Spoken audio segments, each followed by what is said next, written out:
Today we're offering the Portax L SKA, seen here in a black metallic roof and front bow. The SKA model allows access from both inside and outside of the trailer to your tack storage cupboard.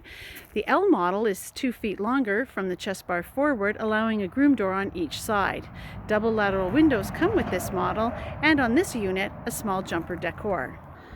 Built on a galvanized steel chassis with an anodized aluminum wall panel and aluminum floor panels, this model has a 5-foot rubber rear treaded entry with the possibility of changing it to a wing door.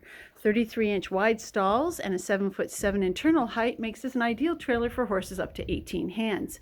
You can change the rear settings by 3 positions to shorten or lengthen the stall and 2 positions at the front for the chest bars. Portable buckets for feed or water, as well as an added rubber mat against pawing, makes this an ideal trailer. The Portax L SKA.